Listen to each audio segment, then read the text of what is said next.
India आजकल, सच खबर हर पल। हेलो दोस्तों, नमस्कार। पेश है इंडिया आजकल, सच खबर हर पल। ओशो दे गए गजब का ज्ञान कोरोना जैसी महामारी के लिए। जी हाँ दोस्तों, 70 के दशक में एक बहुत बड़ी महामारी पूरे विश्व में फैली थी जिसका नाम था हैजा। तब अमेरिका में किसी ने ओशो रजनीश जी से यह प्रश्न किया था कि हे प्रभु, इस महामारी से कैसे बचें, जिसके जवाब में ओशो ने विस्तार से समझाया, और जो समझाया वो आज कोरोना के संबंध में बिल्कुल भी प्रासंगिक है। जी हां दोस्तों, आप देख रहे हैं इंडिया आजकल, सच खबर हर पल, और मैं हूं आईपीएस यादव। ओशो उनसे कहते हैं कि आप यह प्रश्न ही गलत पूछ रहे हैं। दरअसल प्रश्न ऐसा होना चाहिए था कि महामारी के कारण मेरे मन में मरने का जो डर बैठ गया है उसके संबंध में कुछ कहिए कि उस डर से मैं कैसे बचूं, इस डर से कैसे बचा जाए, इस संबंध में कुछ कहिए। क्योंकि वायरस से बचना तो बहुत ही आसान है, लेकिन इस वायरस की वजह से जो लोगों के मन में डर बैठ गया है उससे बचना बहुत ही मुश्किल है।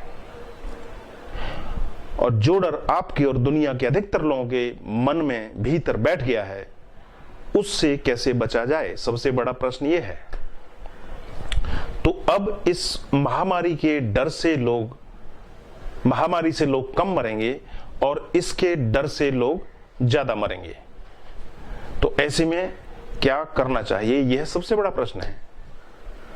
डर से ज्यादा खतरनाक इस दुनिया में दूसरा कोई वायरस नहीं है, कहते हैं ओशो। इस डर को समझिए, अन्यथा मौत से पहले ही आप एक जिंदा लाश बन जाएंगे।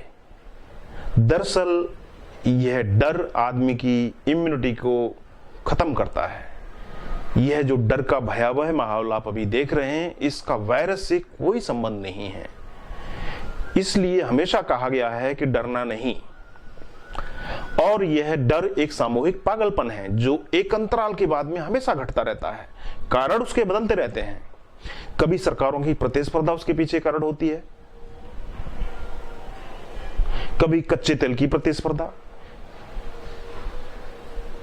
कभी दो देशों के बीच की लड़ाई, तो कभी जैविक हथियारों की लड़ाई या हथियारों की टेस्टिंग। इस तरह के पागलपन हमेशा मौजूद रहे हैं और यह पागलपन समय समय पर प्रकट होता रहा है। व्यक्तिगत पागलपन की तरह कौमगत पागलपन भी होता है, राज्यगत, देशगत और वैश्विक पागलपन भी होता है। कोरोना वायरस के दौर में आज दुनिया इसी वैश्विक पागलपन का शिकार है और इसमें बहुत से लोग या तो हमेशा के लिए विक्षिप्त हो जाते हैं या मारे जाते हैं। इसलिए हमेशा कहा गया है कि किसी भी कीमत पर आपको डरना नहीं है। ऐसा पहले भी हजारों बार हुआ है और आगे भी होता रहेगा, कहते हैं ओशो। और आप देखेंगे कि आने वाले वर्षों में युद्ध तोपों से नहीं बल्कि जैविक हथियारों से लोग लड़ेंगे, लड़ाइयां होंगी। यह बात 70 के दशक में, यानी आज से 50 साल पहले ओशो ने कह दी थी। ओशो आगे कहते हैं कि मैं फिर कहता हूं कि हर समस्या एक मूर्ख के लिए डर होती है, जबकि ज्ञानी के लिए एक अवसर होती है। तो इस महामारी में आप अपने घर में बैठिए, पुस्तकें पढ़िए, अपनी पसंदीदा पुस्तकें पढ़िए, शरीर को कष्ट दीजिए, व्यायाम कीजिए, फिल्में देखिए, योग कीजिए और माह में 15 किलो कम से कम वजन घटाइए। चेहरे पर बच्चों जैसी मुस्कान लाइए, ताजगी लाइए और अपने शौक पूरे कीजिए। यह होता है अवसर जो महामारी आपको देती है।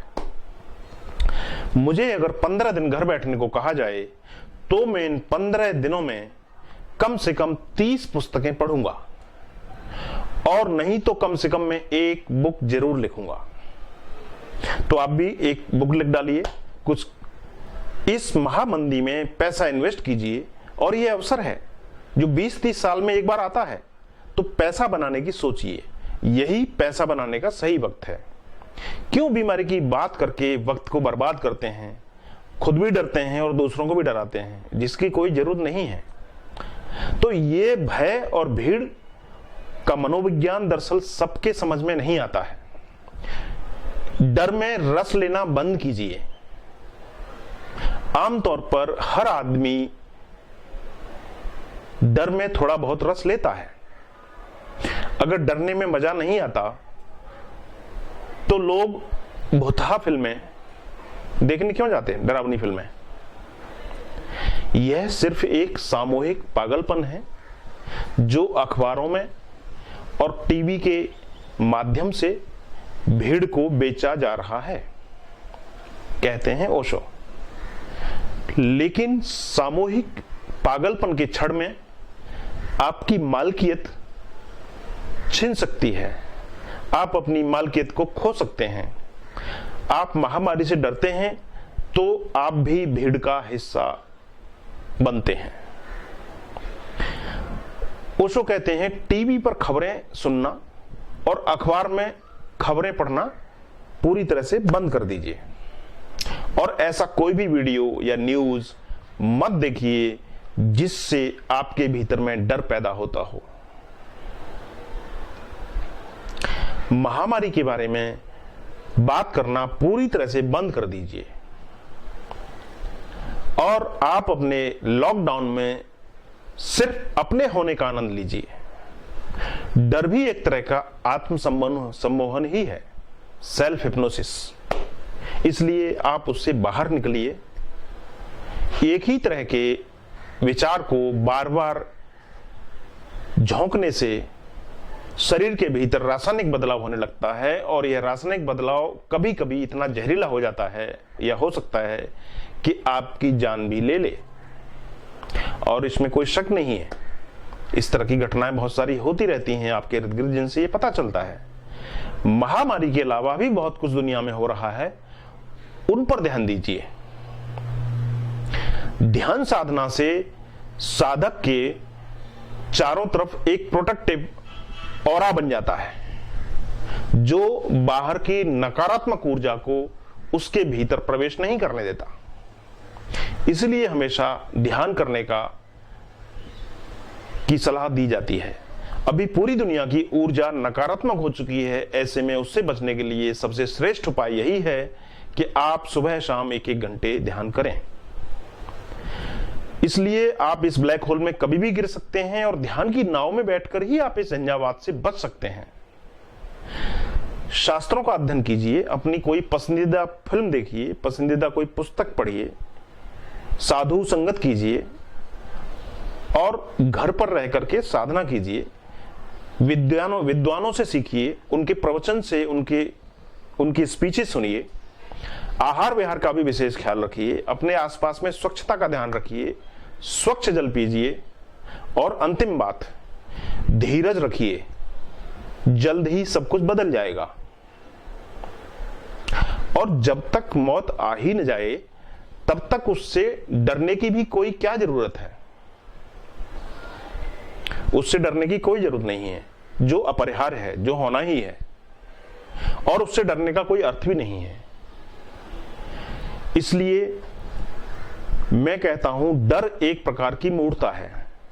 अगर किसी महामारी से अभी नहीं मरे तो भी एक न एक दिन तो आपको मरना ही है, और वो एक दिन कोई भी हो सकता है।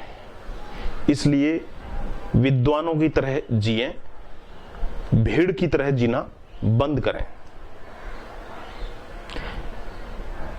तो दोस्तों, ये था बहुत ही बेशकीमती प्रवचन ओशो रजनीश जी का, जो आप देख रहे थे इंडिया आजकल सच खबर हर पल पर। मैं हूं IPS यादव। अगर अच्छा लगा हो तो चैनल को सब्सक्राइब जरूर कर लें ताकि आने वाला हर वीडियो आपको मिलता रहे। धन्यवाद, नमस्कार। इंडिया आजकल, सच खबर हर पल।